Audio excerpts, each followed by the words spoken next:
The rain fell hard against the cobblestones of Whitmore Lane. The night pressed down like a heavy blanket. Celestine Harper stood in her small kitchen, washing the last of the dinner plates. Her hands moved slowly through the warm water. She lived alone in a narrow townhouse at the edge of London. The year was 1823. Her life was quiet. Her life was safe. She preferred it that way.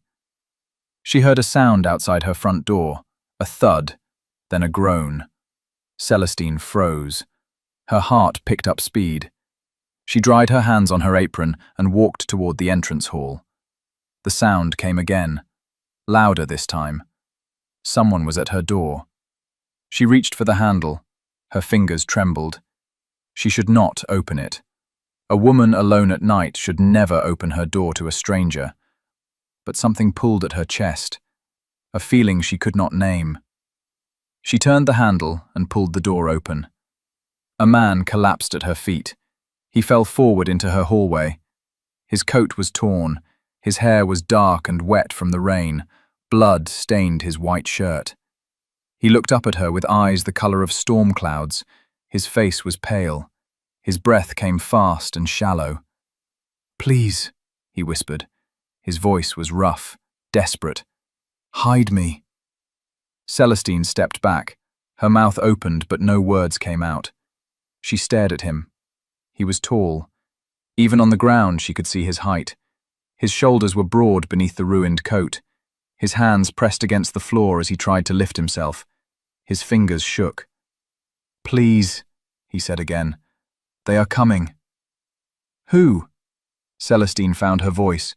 It sounded small in the quiet hallway. "Who is coming?" Before he could answer, she heard boots on the street. Many boots. The sound echoed through the rain. Voices shouted commands. Celestine's stomach dropped. The man looked up at her, his eyes locked onto hers.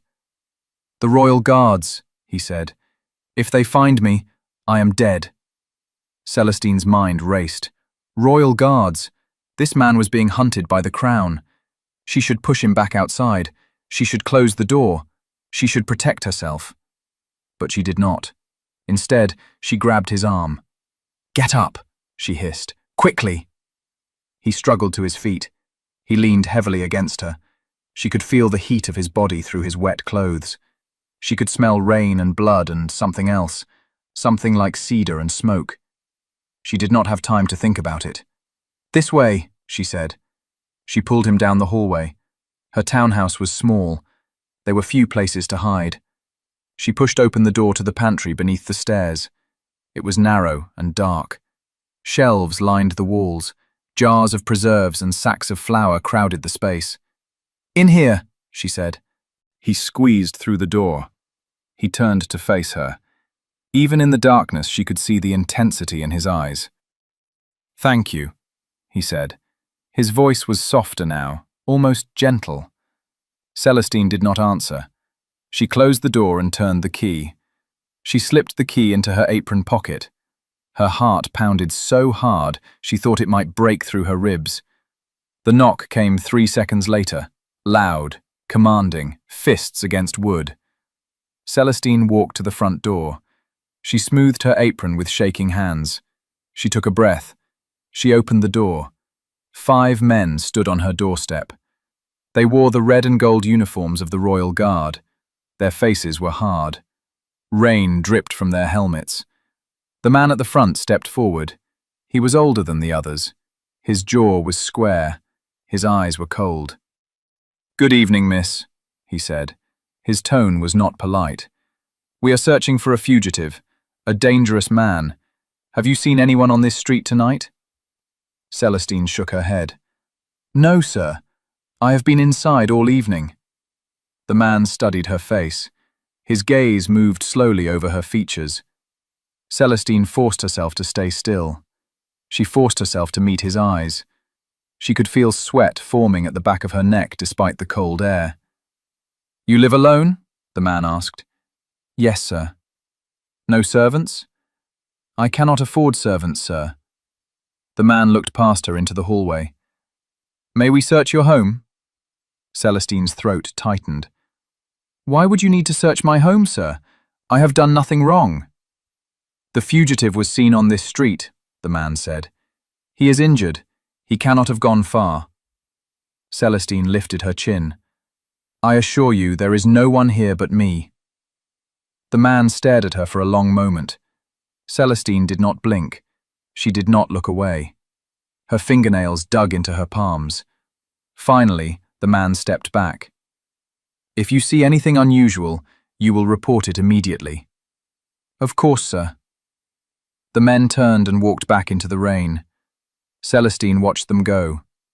She watched until they disappeared around the corner. Then she closed the door. She locked it. She leaned her forehead against the wood and let out a shaking breath. What had she just done? She walked back to the pantry.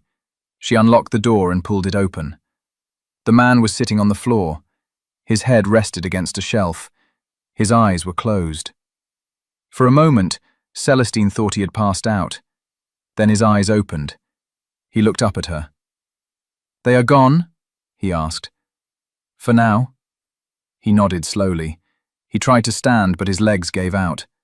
Celestine caught his arm. She steadied him. You are hurt, she said. It is nothing. You are bleeding. I have been through worse. Celestine frowned. She guided him out of the pantry and into the small sitting room. She helped him onto the sofa.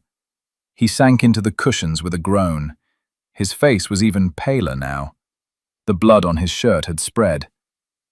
Take off your coat, Celestine said. He looked at her. A small smile touched his lips. Are you always this commanding? When someone is bleeding in my sitting room, yes. He laughed. It was a soft sound, tired. He shrugged out of his coat. Celestine could see the wound now, a long gash across his ribs. It was still bleeding, not heavily, but enough to concern her. Wait here, she said. She went to the kitchen and gathered supplies, clean cloth, water, a bottle of whiskey from the cabinet. She returned to the sitting room. The man watched her as she set everything on the small table. This will hurt, she said. I am accustomed to pain. Celestine knelt beside him. She pressed the cloth to his wound. He hissed through his teeth but did not pull away. She cleaned the blood carefully. The wound was not as deep as she had feared. It would heal.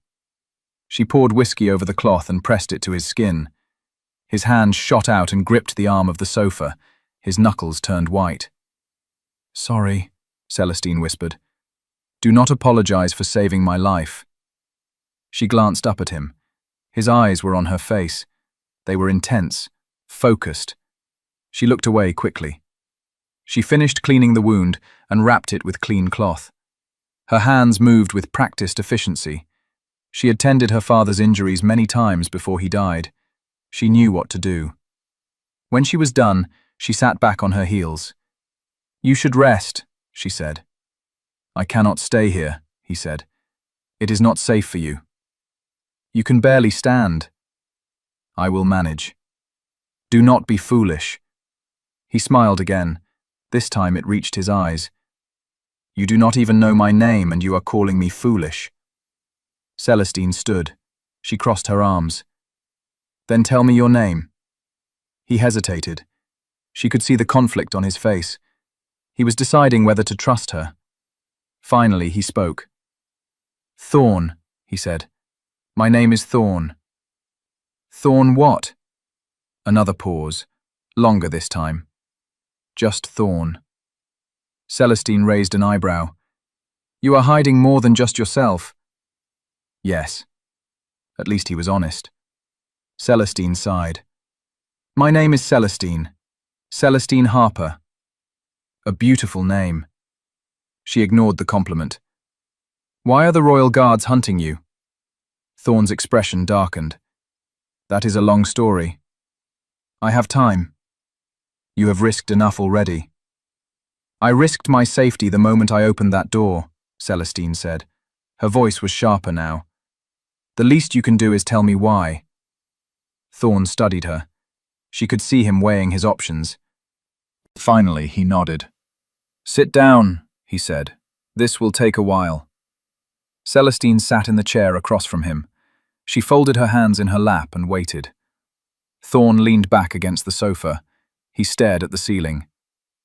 "I am not just Thorn," he said. "I am Thorn Ashford, the Duke of Greystone." Celestine's breath caught.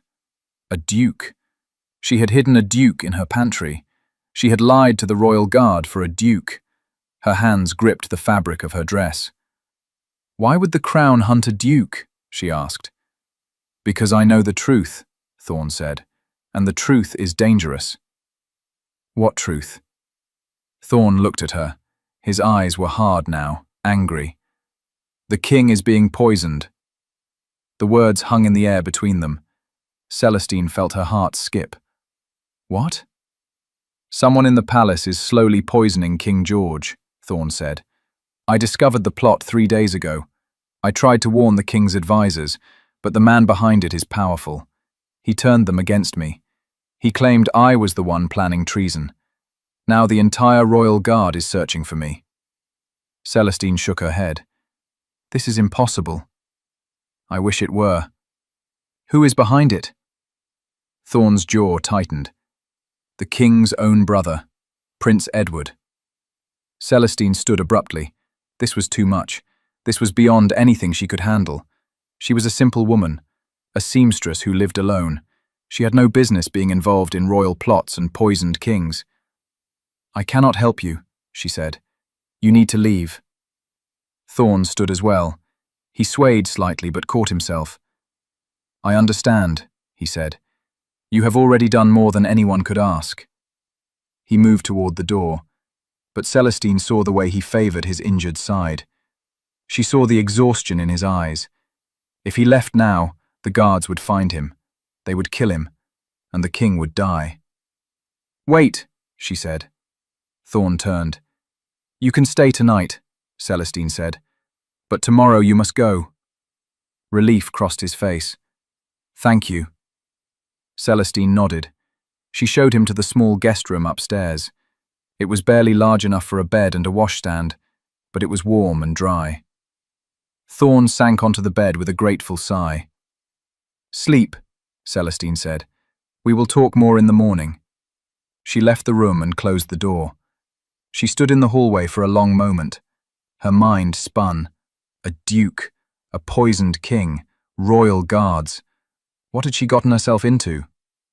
But something else stirred in her chest, something she had not felt in years. Purpose. For so long her life had been small and contained, safe but empty. Now, suddenly, it felt large and terrifying and strangely alive. She went to her own room and lay down, but sleep did not come. Morning arrived grey and cold. Celestine rose early and dressed quickly. She went downstairs and started a fire in the kitchen. She prepared tea and bread. Simple food, but it would have to do. She heard footsteps on the stairs. Thorn appeared in the doorway. He looked better than he had the night before. Colour had returned to his face. He had cleaned himself up as best he could. His dark hair was pushed back from his forehead. His shirt was wrinkled, but no longer bloody. "Good morning," he said. "Good morning," Celestine replied. She poured tea into a cup and handed it to him. "How is your wound?" "Better. You have skilled hands." She felt heat rise to her cheeks. She turned away and busied herself with the bread. "Sit," she said. "You should eat." Thorn sat at the small table. He watched her as she moved around the kitchen. Celestine could feel his gaze on her. It made her nervous. She was not used to having anyone in her home, especially not a man, especially not a duke. "Tell me about yourself," Thorn said. Celestine glanced at him. "Why?" "You saved my life. I would like to know who you are." Celestine set the bread on the table. She sat across from him. "There is not much to tell. My father was a clockmaker. He died 2 years ago. I support myself by sewing. I live alone. I have no family." "You never married?" "No." "Why not?" Celestine met his eyes. "That is a personal question. I am a curious man." I had an engagement once, Celestine said.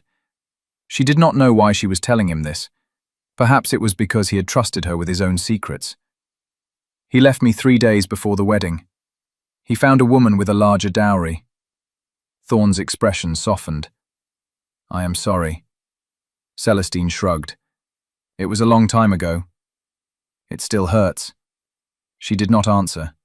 Because it was true. It did still hurt. Not because she had loved the man, but because it had confirmed what she had always suspected. She was not enough. Not pretty enough.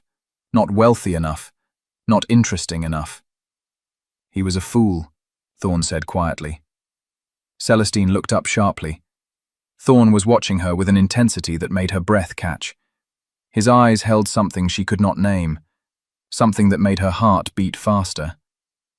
You do not know me, she said. I know enough. The air between them felt heavy, charged. Celestine stood quickly. I should check your bandages, she said.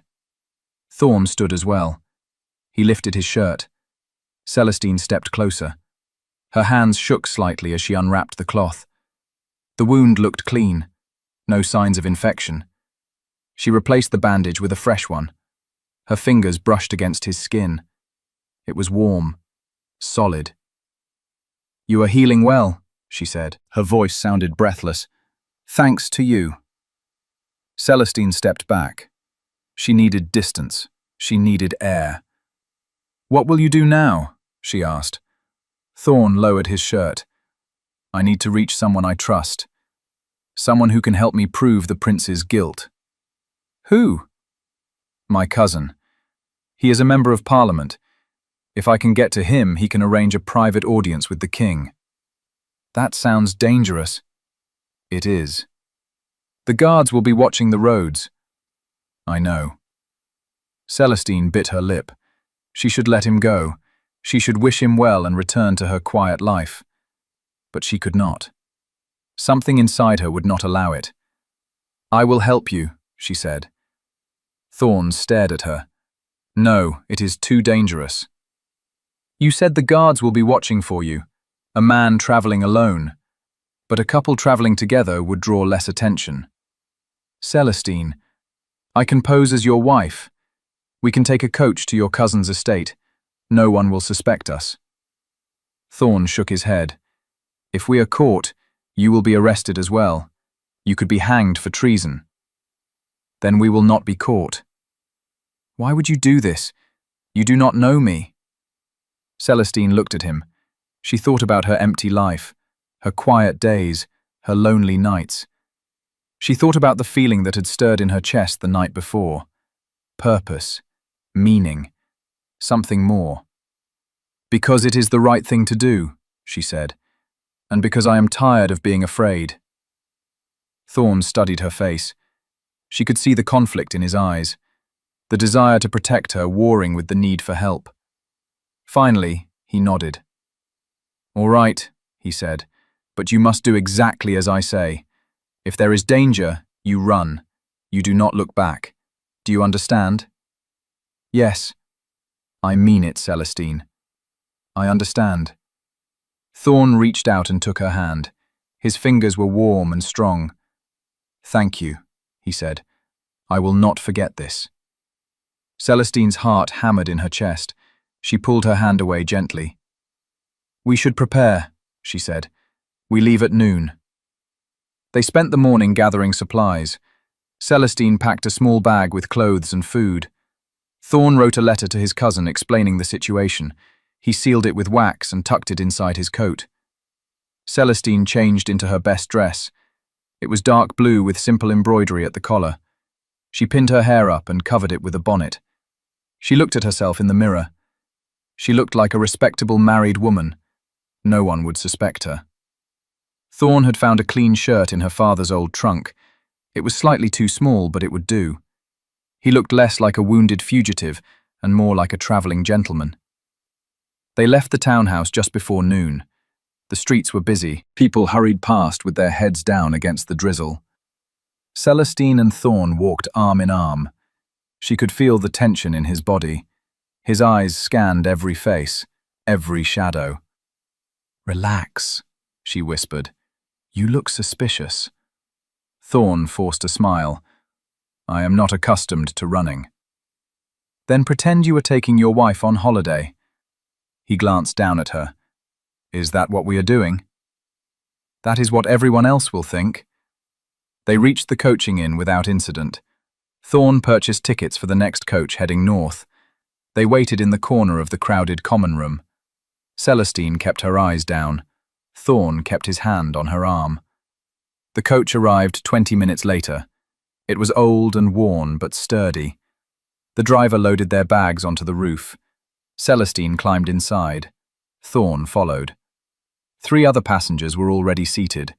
An elderly woman with a small dog, a young man who looked like a clerk, a middle-aged merchant with a red face. The coach lurched forward. Celestine settled into her seat. Thorn sat beside her. Their shoulders touched. She could feel the heat of his body through the layers of fabric. It was not unpleasant. The elderly woman smiled at them. Are you newlyweds? She asked. Celestine felt her face flush, but Thorn answered smoothly. Yes, ma'am. We are traveling to visit family. How lovely, the woman said. You make a handsome couple. Celestine did not know what to say. She smiled weakly and looked out the window. The city was fading behind them. Fields and trees took its place. The rain had stopped. Weak sunlight broke through the clouds. They travelled for hours. The road was rough. The coach bounced and swayed. The merchant fell asleep and began to snore. The young clerk read a book. The elderly woman talked to her dog in a soft voice. Thorn leaned close to Celestine. His breath was warm against her ear. Are you all right? He whispered. She nodded. Yes. You are very brave. I do not feel brave. That is what makes you brave. Celestine turned to look at him. His face was very close to hers. She could see the flecks of silver in his grey eyes. She could see the small scar above his left eyebrow. She wondered how he had gotten it. What are you thinking? Thorn asked. I am thinking that I do not know you at all, Celestine said. And yet here I am in a coach with you, pretending to be your wife. Do you regret it? I do not know yet. Thorn smiled. It was a real smile this time, not tired or forced. It changed his whole face, made him look younger, less burdened. I am glad you opened your door, he said. So am I, Celestine admitted. But she didn't know if that was true, because something was happening inside her chest. Something that felt like hope and fear tangled together. She barely knew this man, but she could not deny the pull she felt toward him. The way her heart jumped when he looked at her. The way her skin tingled when he touched her arm. This was dangerous. Not just because of the royal guards, but because she was starting to care, and caring always led to pain. They stopped at an inn just before nightfall. The coach driver announced they would rest here for the night and continue in the morning. Celestine felt a flutter of nervousness. She had not thought about the sleeping arrangements. Thorn seemed to read her mind. We will need to share a room, he said quietly as they climbed down from the coach. It will look strange if we do not. Of course, Celestine said. Her voice sounded steadier than she felt. They entered the inn. It was warm and noisy. The smell of roasted meat and ale filled the air. Thorn approached the innkeeper and requested a room. The innkeeper handed him a key and pointed toward the stairs. The room was small but clean. A bed stood against one wall. A washstand stood against the other. A single window looked out onto the courtyard. Celestine stood in the doorway. Thorn set their bags down. An awkward silence filled the space. I will sleep on the floor, Thorn said. You are injured. You should take the bed. I am a gentleman. I will not.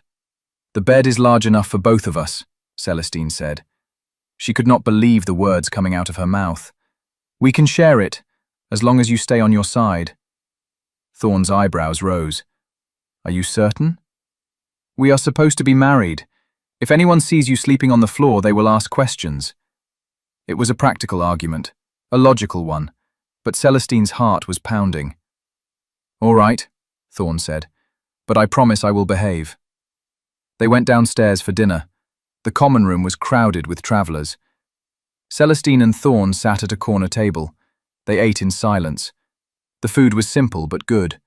Stew and bread and ale. Celestine noticed a group of men at the bar. They wore dark coats and carried themselves with authority. Her stomach tightened. "Thorn," she whispered. He followed her gaze. His expression darkened. "Royal Guards," he said quietly. "What do we do?" "We stay calm. We finish our meal. We go upstairs like any normal couple." Celestine's hands trembled. She set down her spoon. One of the guards turned and looked in their direction. His eyes swept over the room. They passed over Celestine and Thorn without pausing. But Celestine's heart did not slow. Thorn reached across the table and took her hand. "Look at me," he said. She did. His eyes held hers steady. "We are just a married couple on holiday," he said. "Remember?" Celestine nodded. She forced herself to breathe. Thorn's hand was warm around hers, strong, reassuring. They finished their meal slowly. They spoke in low voices about nothing important. The weather, the quality of the food, the condition of the roads. Anyone watching would see two people comfortable with each other, relaxed. But beneath the table, Celestine's knee bounced with nervous energy, and Thorn's grip on her hand never loosened. Finally, they stood. Thorn guided her toward the stairs with his hand on the small of her back. Celestine felt the weight of eyes on them, but she did not look back. She kept her head down and climbed the stairs. They reached their room. Thorn closed the door and locked it. He leaned against it and let out a breath. "That was close," he said. "Too close." Thorn moved to the window and looked out. "They are searching everywhere. Prince Edward must be desperate." "What if they search the rooms?" "Then we play our parts. You are my wife. I am your husband. We have nothing to hide." Celestine nodded, but her stomach was still in knots. She prepared for bed behind a screen in the corner. She changed into her nightgown and brushed out her hair. When she emerged, Thorn was sitting on the edge of the bed. He had removed his boots and coat. His shirt was open at the collar. She could see the edge of the bandage beneath. "How is your wound?" she asked. "It is fine." "Let me check." She crossed the room and knelt in front of him. She unwrapped the bandage carefully. The wound was healing well. She applied fresh cloth and tied it securely. Her hands lingered on his ribs. She could feel his heartbeat beneath her palm, steady and strong. "Celestine," Thorn said softly. She looked up. His face was very close. His eyes were dark in the candlelight. She could see the tension in his jaw, the way his hands gripped the edge of the bed. "Yes?" she whispered. "I should not feel this way about you." Her breath caught. "What way?" "Like I would burn down the world to keep you safe." The words hung in the air between them. Celestine's heart thundered in her chest. She should pull away. She should remind him that this was temporary, that they were strangers playing a part. But she did not. Instead, she reached up and touched his face. Her fingers traced the line of his jaw. He closed his eyes. A shudder ran through his body. "Thorn," she said. He opened his eyes. "Tell me to stop and I will." "Stop what?" "This." He leaned down and kissed her. It was gentle at first, tentative. His lips were soft against hers. Celestine's eyes fluttered closed. She had been kissed before, but never like this. Never with such tenderness, such reverence. Thorn's hand came up to cup her face. His thumb stroked her cheek. Celestine felt something inside her crack open. All the walls she had built over the years, all the protection she had wrapped around her heart. It all crumbled. She kissed him back. Her hands slid into his hair. He pulled her closer. The kiss deepened, grew more urgent. Celestine felt heat flood through her body. She felt alive. She felt seen. Thorn pulled back. He rested his forehead against hers. They were both breathing hard. "I did not plan that," he said. "Neither did I. But I do not regret it." "Neither do I." He smiled. Then he kissed her again. Slower this time. Deeper. Celestine lost herself in it, lost herself in him. When they finally pulled apart, Thorn's eyes were bright. "We should sleep," he said. His voice was rough. "Yes." But neither of them moved. Finally, Celestine stood. She climbed into the bed and moved to the far side. Thorn blew out the candle and joined her. The mattress dipped under his weight. Celestine lay very still. She could hear his breathing in the darkness, feel the warmth of his body beside hers. "Good night, Celestine," Thorn whispered. "Good night." But sleep was a long time coming, because Celestine could still taste him on her lips, and she knew that nothing would ever be the same again. Morning came too soon. Celestine woke to find herself curled against Thorn's side. Her head rested on his chest. His arm was wrapped around her. She could hear his heartbeat beneath her ear, steady and strong. She should move. She should pull away before he woke. But she did not want to. For just a moment, she allowed herself to stay, to feel safe, to feel wanted. Thorn stirred.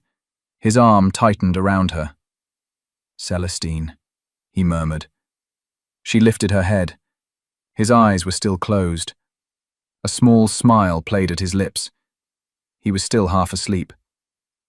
"I am here," she whispered. His eyes opened. For a moment, confusion crossed his face. Then memory returned. He looked down at her. His expression softened. "Good morning," he said. "Good morning. I apologize. I did not mean to. It is all right.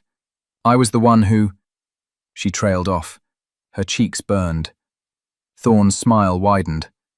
"We both did." Celestine sat up. She tried to smooth her hair. It was a hopeless task. She was sure she looked a mess. "We should get ready," she said. "The coach leaves soon." They dressed quickly. There was a new tension between them, not uncomfortable, but charged, aware. Every glance felt weighted. Every accidental touch sent sparks through Celestine's skin. They went downstairs for breakfast. The common room was less crowded than the night before. The royal guards were gone. Celestine felt relief wash over her. They ate quickly, bread and cheese and weak tea. Then they climbed back into the coach. The same passengers were already seated. The elderly woman greeted them with a warm smile. "Did you sleep well, dears?" she asked. "Very well, thank you," Thorn said. His hand found Celestine's and squeezed gently. The coach rolled forward. The day was clearer than the one before. Sunlight streamed through the windows. Celestine watched the countryside pass by. Rolling hills, stone walls, sheep dotting the fields. "We should reach my cousin's estate by nightfall," Thorn said quietly. "What will you tell him?" "The truth. He is one of the few men I trust completely." "And then?" "And then we prove Prince Edward's guilt. We save the king." Celestine nodded, but a part of her felt sad. Because once this was over, Thorn would return to his life, and she would return to hers.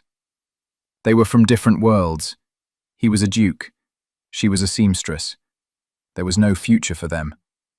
But she pushed the thought away. She would worry about that later. For now, she would enjoy this moment, this feeling of adventure, of purpose, of being close to someone who made her feel alive. The hours passed slowly.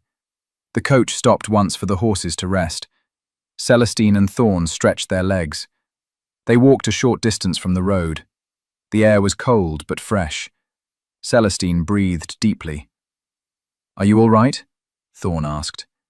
"Yes, just thinking." "About what?" Celestine hesitated.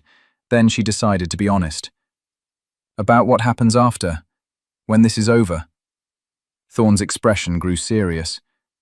I have been thinking about that too. And? He took her hand. His thumb traced circles on her palm. I do not want this to end. Celestine's heart skipped. Thorn! I know what you are going to say. I am a duke. You are a commoner. It is impossible. Society would never accept it. It is not just society. It is reality. Your world and mine are too different. Thorn stepped closer. His free hand came up to cup her face. Then we will make a new world. One where it does not matter. That is a fantasy. Then let me live in it a little longer. He kissed her. Right there on the side of the road, with the wind whipping around them and the coach waiting in the distance. Celestine melted into him. She let herself believe, just for a moment, that maybe it was possible. When they pulled apart, Thorn rested his forehead against hers. Whatever happens, he said, I will not forget you. Nor I you. They walked back to the coach hand in hand. The other passengers watched them with knowing smiles. Young love, their expressions seemed to say. How sweet. But this was more than sweet. This was terrifying and wonderful and impossible all at once. They reached the estate just as the sun was setting. It was a large manor house surrounded by trees. The grounds were well maintained. Lights glowed in the windows. Thorn helped Celestine down from the coach. He paid the driver and retrieved their bags. Then he led her up the gravel path to the front door. He knocked. A butler answered. The man's eyes widened when he saw Thorn. Your Grace, the butler said. He sounded shocked. Is my cousin at home? Thorn asked. Yes, Your Grace. Please, come in. They were led into a drawing room. It was elegantly furnished. A fire crackled in the hearth. Celestine felt out of place in her simple dress. She stood near the door, uncertain. Thorn took her hand. Stay with me, he said. Before she could answer, the door opened. A man entered. He was tall, with sandy hair and kind eyes. He looked a few years older than Thorn. Thorn! The man exclaimed. We heard you were dead. Not yet, Julian. Julian crossed the room and embraced Thorn. Then he stepped back and looked at Celestine. And who is this? This is Celestine Harper, Thorn said. She saved my life. Julian's eyebrows rose. Did she now? It is a long story. Then you had better sit down and tell me. They sat.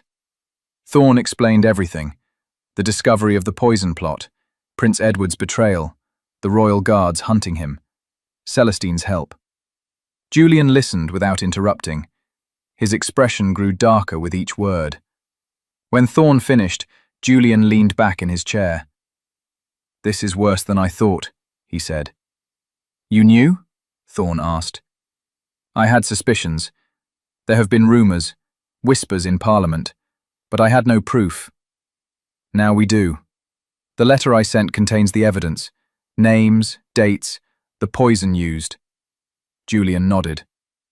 I will arrange an audience with the king, but it must be done carefully. If Prince Edward suspects, he will strike first. How long will it take? 3 days, maybe 4. Thorn's jaw tightened. The king may not have 4 days. Then we work quickly. Julian stood. He rang for a servant. A young maid appeared. Prepare the guest rooms, Julian said. Our friends will be staying with us. The maid curtsied and left. Julian turned to Celestine. You are very brave, Miss Harper. Not many would risk themselves for a stranger. Celestine felt her cheeks warm. I only did what was right. And that makes you remarkable. Thorn's hand found hers under the table. She glanced at him. His eyes held gratitude and something more, something that made her heart ache. They were shown to their rooms. Separate rooms this time. Celestine felt a strange sense of loss as she closed the door behind her. The room was beautiful, far nicer than anything she had ever seen. A large bed with silk curtains, a wardrobe filled with dresses that were not hers, a vanity with a silver mirror. She sat on the edge of the bed and let out a breath. This was real. She was in a duke's home, hiding from the royal guard, helping to save the king. It felt like a dream. A knock came at the door. Celestine stood and opened it. Thorn stood in the hallway. He had changed his clothes. He wore a fresh shirt and coat. He looked every inch the duke now. "May I come in?" he asked. Celestine stepped aside. Thorn entered and closed the door behind him. They stood facing each other. The air felt heavy. "I wanted to thank you," Thorn said, "properly, for everything you have done." "You have already thanked me." "Not enough." He crossed the room.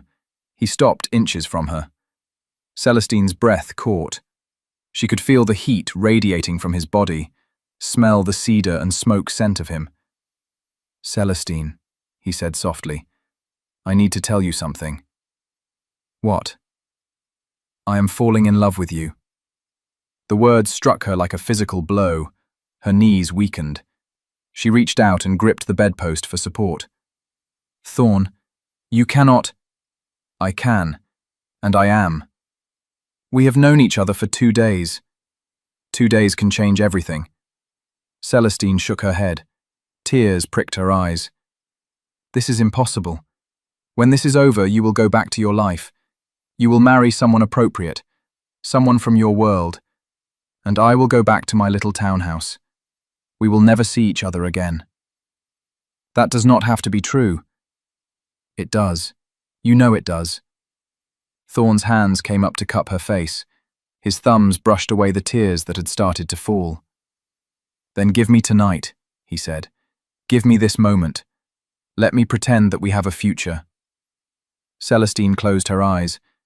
She should say no. She should protect herself. But she was tired of being careful, tired of being afraid. "Yes," she whispered. Thorn kissed her. It was different from the kisses before, deeper, more desperate, like he was trying to memorize the taste of her, the feel of her. Celestine kissed him back with everything she had, all the loneliness she had carried for years, all the hope she had tried to bury, all the love she had never been brave enough to give. They moved to the bed. Thorn's hands tangled in her hair. Celestine's fingers worked at the buttons of his shirt. They came together in a tangle of limbs and breathless whispers. "Are you certain?" Thorn asked. His voice was rough. "Yes. I do not want to hurt you. You will hurt me more if you stop." So he did not stop. They made love slowly, carefully. Thorn was gentle, reverent. He touched her like she was something precious, something worth savoring. Celestine felt cherished, seen, loved. Afterwards, they lay tangled together. Thorn's arm was around her. Her head rested on his chest. She could hear his heartbeat, strong and steady. "I meant what I said," Thorn whispered into the darkness. "I am falling in love with you." "I know." "And you?" Celestine was quiet for a long moment. Then she spoke. "I have already fallen." Thorn's arm tightened around her. He kissed the top of her head. "Then we will find a way." "How?" "I do not know yet, but I will." Celestine wanted to believe him. She wanted to believe that love was enough. But she had lived long enough to know that it was not. The world did not care about love. It cared about titles and money and social standing. But tonight, she would let herself hope. Just for tonight. The next 3 days passed in a blur. Julian worked tirelessly to arrange the audience with the king. Thorn met with trusted allies. Plans were made. Strategies were discussed. Celestine felt useless. She was not part of this world. She did not understand politics or court intrigue. She spent her days wandering the estate, reading in the library, staring out windows. But every night, Thorn came to her room. And every night, they lost themselves in each other. It was reckless, dangerous, but neither of them could stop. On the 4th day, Julian burst into the drawing room where Celestine and Thorn were having tea. "It is done," Julian said. His face was flushed with excitement. I have secured an audience with the king, tomorrow at noon. Thorn stood. You are certain it is safe? As certain as I can be. I have arranged for extra guards, men I trust. They will keep Prince Edward away. Thorn nodded. Then we go tomorrow. That night, Thorn and Celestine did not make love. Instead, they lay together in the darkness and talked about their childhoods, their dreams, their fears. What will you do after this is over? Celestine asked. I do not know. Return to my duties, I suppose. Manage my estates. Sit in Parliament. It sounds lonely. It is. I have always been surrounded by people, but I have never felt less alone than I do with you. Celestine's chest tightened. Thorn. I know. I know we cannot be together, but let me say this. Please. She nodded. If I could choose any life, Thorn said, I would choose one with you in it. I would give up my title, my estates, everything, just to wake up beside you every morning. Tears slipped down Celestine's cheeks. Do not say that. Why not? It is the truth. Because it makes this harder. Thorn pulled her close. I am sorry. I am being selfish. No, you are being honest, and I love you for it. They held each other until dawn.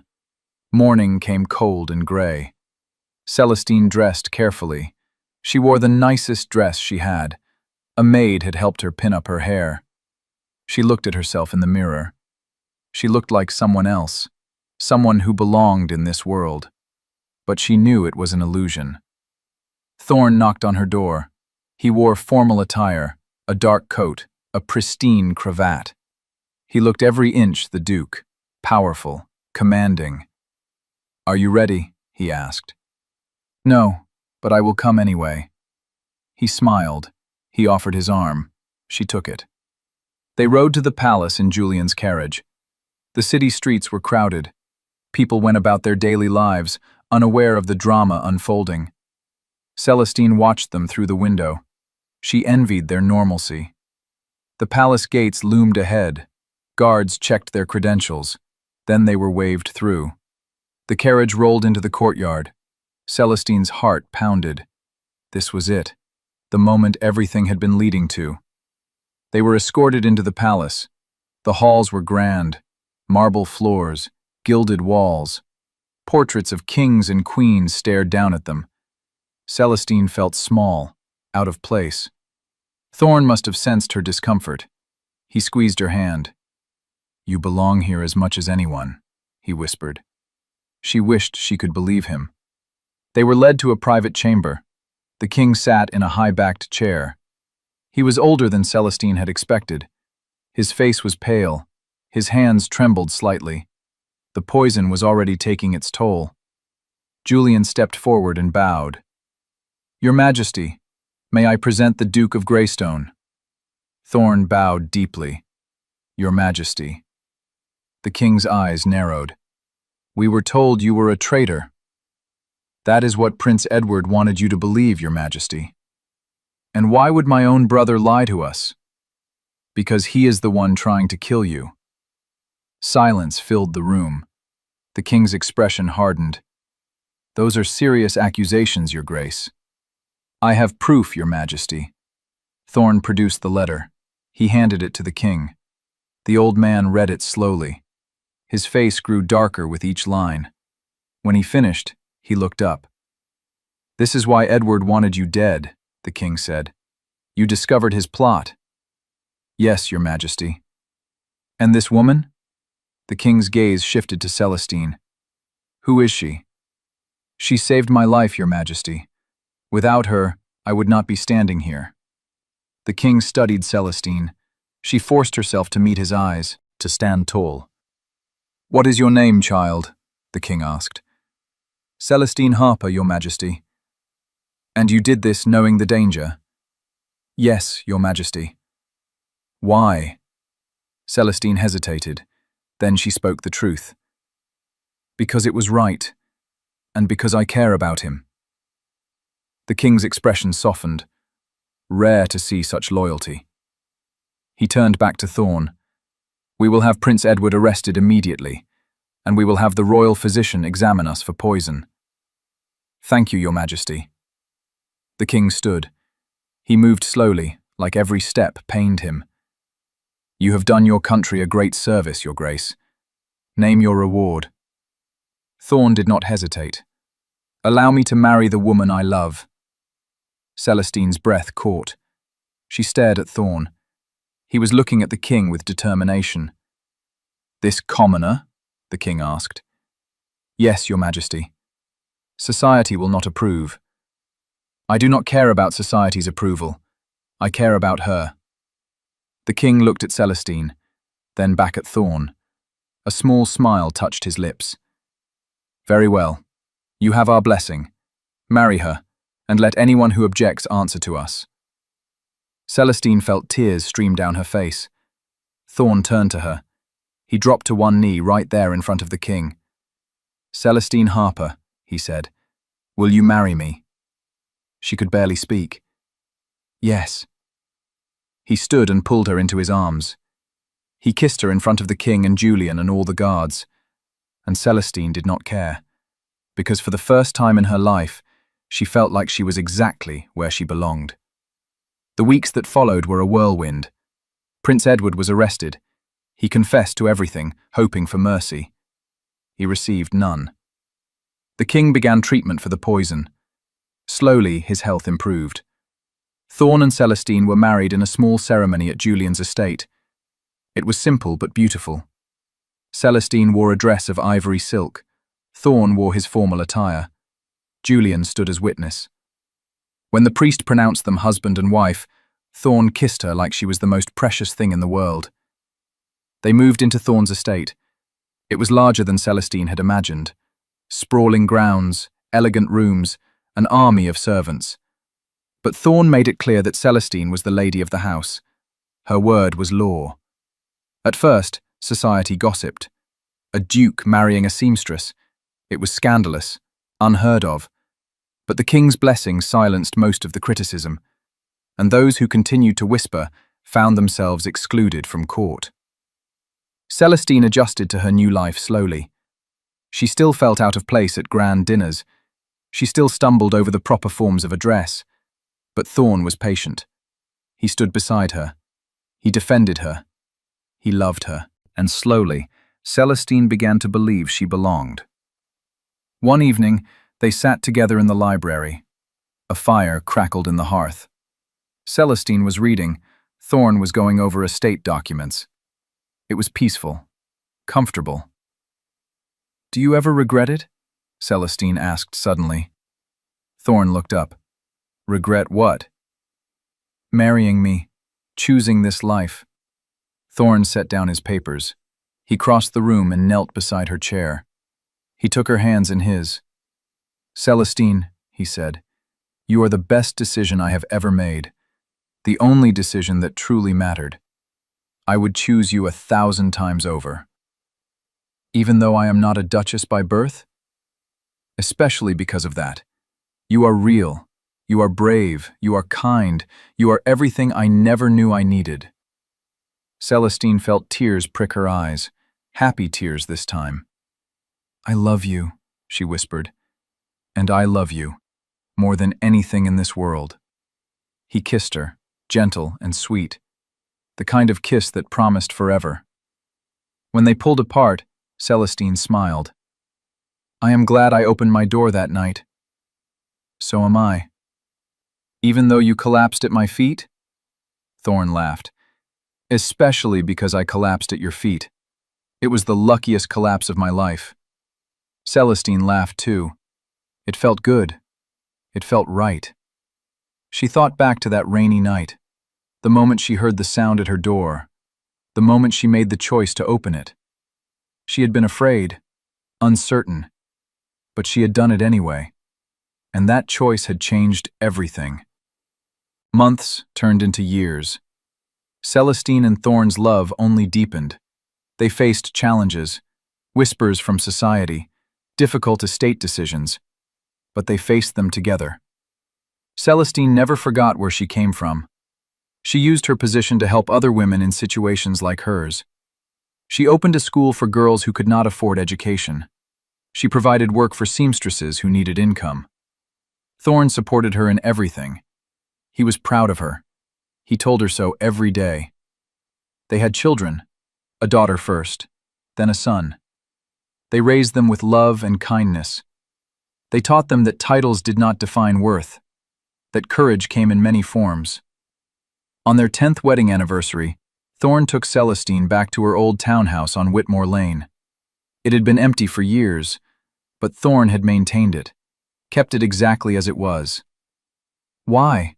Celestine asked as they stood in her old sitting room. "Because this is where it all began," Thorn said. "This is where you saved my life, where I fell in love with you. I never want to forget that." Celestine looked around. The room was smaller than she remembered, simpler, but it was filled with memories. Good ones now. "I was so afraid that night," she said, "when I heard you at my door." "What made you open it?" Celestine thought about it. "Hope, I think. I had been alone for so long, and some part of me hoped that something would change, that my life would be more than just quiet and safe." "And is it?" Celestine turned to him. She smiled. "It is everything I never dared to dream." Thorn pulled her close. He kissed her forehead. "You are everything I never dared to dream." They stood there in the quiet townhouse, holding each other, remembering the night that changed everything. Later, as they walked back to their carriage, Celestine looked up at the sky. It was clear. Stars shone brightly. She thought about fate, about choices, about the door she had opened. "What are you thinking?" Thorn asked. "I am thinking that I would do it all again. Every moment. Every choice. Even the scary parts? Especially the scary parts, because they led me to you." Thorn smiled. He took her hand. "Then we are both lucky." "Yes, we are." They climbed into the carriage. As they rode through the streets of London, Celestine rested her head on Thorn's shoulder. She felt content, complete. She had opened her door to a stranger and found her home. She had risked everything and gained everything. She had been afraid, but she had been brave, and that made all the difference. Years later, when Celestine was old and grey, she would tell her grandchildren the story. The story of the Duke who collapsed at her door. The story of the danger they faced. The story of the love they found. And she would always end it the same way. "Never be afraid to open the door," she would say. "You never know what miracles wait on the other side." Her grandchildren would listen with wide eyes. They would ask questions. They would beg for more details. And Celestine would smile. She would look at Thorn, who sat beside her, still handsome even with silver in his hair, still looking at her like she was the most precious thing in the world. "It was the best decision I ever made," she would say. And Thorn would take her hand. "It was the best decision we both made." Because that night, in the rain, two lives collided.